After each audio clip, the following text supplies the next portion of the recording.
वंदे मातरम। नमस्कार, जय श्री राम। 11 दिसंबर बहुत नज़दीक है। आज 8 दिसंबर हो गया है। 8 दिसंबर की संध्या की बेला में हम अब बात कर रहे हैं। 11 दिसंबर इसलिए महत्वपूर्ण है कि 25 मार्च 2025 से लेकर के अब तक की जब हम यात्रा कर रहे हैं तो लगभग लगभग ये हम 8 महीना इस केस को आगे बढ़ाते हुए समय निकल गया है।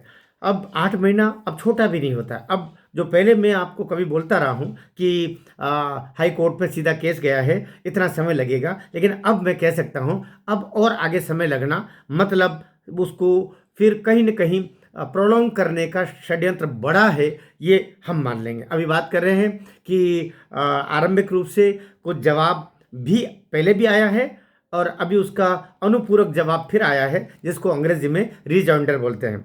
अब उस पर बहस होगी 11 दिसंबर को बहस होगी। अब इसमें कोई दो मत नहीं है।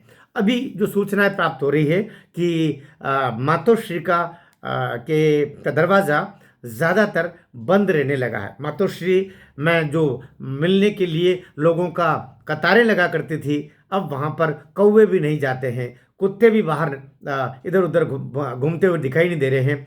अब बात ये आ रही है भी कि आदित्य जो उनका सुकुमार है, बड़ा ही पवित्र युवा है, जो इतना इतना पवित्र है कि लोग बाग उसकी पवित्रता की कस्में खाते हैं, जो कभी झूठ नहीं बोलता, जिसने कभी पर स्त्री को कभी किसी दृष्टि से नहीं देखा, जो दूसरे की संपत्ति पर अपना ललचा के निगाह नहीं डालता है, जिसके लिए व्यर्थ लोग बाग कहते हैं कि वो स्मगलर से संबंध रखता है, वो दाऊद इब्राहिमों से संबंध रखता है, वो ड्रग की खरीदारी और बेचवाली में बीच का काम करता है। वो लोग झूठ ही बोलते हैं कि वो मानव अंगों के तस्करी में भी कहीं शामिल है, वो लोगों की हत्याओं की सुपारी लेता है। ये व्यर्थ कहते हैं। वो ऐसा लड़का है नहीं, पवित्र लड़का है, पवित्र भाव का लड़का है।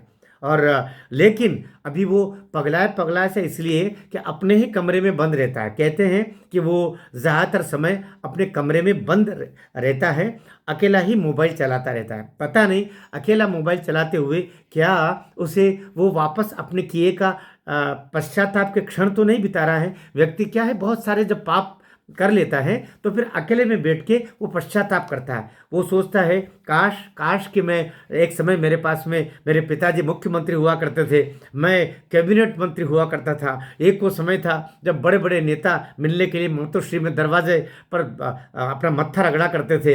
एक वो समय था जब मेरे दादा का अर्थात श्रद्धेय बाल ठाकरे जी का नाम ही काफ़ी होता था। एक वो समय था जब मेरे दादा बोला करते थे हम कभी न तो मैं और न मेरा कोई वंशज कभी मुख्यमंत्री के या किसी सत्ता की कुर्सी पर बैठेंगे, बल्कि शिव सैनिक ही हमारी सत्ताओं को चलाएंगे। वो यहाँ आकर के हाँ बताएंगे कि वो क्या काम कर रहे हैं, हम उनको निर्देशित करने का काम करेंगे। हम सत्ता में खुद कभी आकर के और वहाँ पर उस कुर्सी पर नहीं बैठेंगे। लेकिन ये दोनों बाप बेटे अर्थात मेरे पिताजी भी और मैं अर्थात आदित्य ठाकरे और उसके पिताजी उद्धव ठाकरे ने वो उनके दादाजी का या कि उद्धव के पिताजी का वो जो वाक्य था वो उनके मरने के बाद में उस वाक्य को भी उन्होंने भुला दिया और वहाँ तक चले गए कि वो कई उन लोगों के पाँव में भी पड़ रहे हैं जिनसे श्रद्धेय बाल ठाकरे जी घृणा ही नहीं करते थे, उनको देश का दुश्मन मानते थे।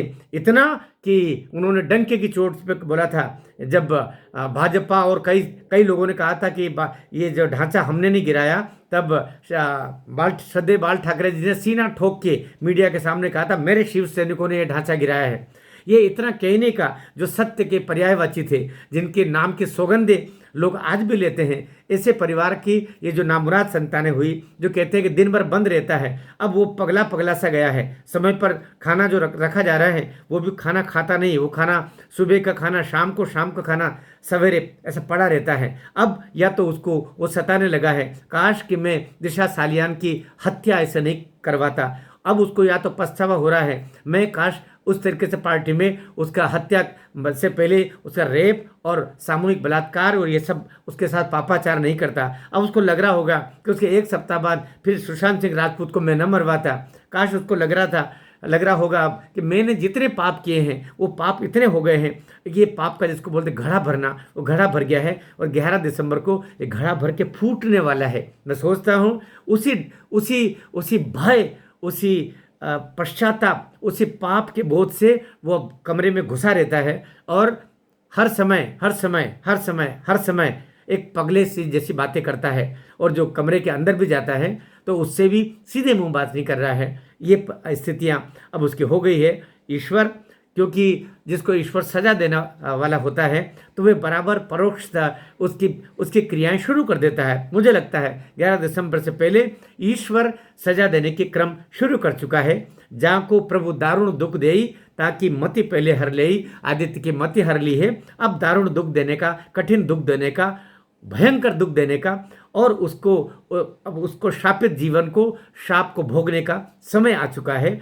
हम कल्पना करें, हम आशा करें 11 दिसंबर की जो तिथि होगी वो एक निर्णायक तिथि होगी, जिस दिन इसके खिलाफ फांसी या कि आजीवन कारावास, बल्कि फांसी ही का ही आदेश होगा, क्योंकि उस केस में, उस अपराध में जो इसने किया है उसमें फांसी के अलावा कोई दूसरा सजा का प्रावधान होता ही नहीं है। आपको वीडियो कैसा लगा? ठीक लगा हो तो उन लोगों तक पहुंचाइए जो अभी भी उसके प्रति जरा सी भी सहानुभूति रखते हैं, उन तक ये वीडियो जरूर जाना चाहिए। भारत माता की जय।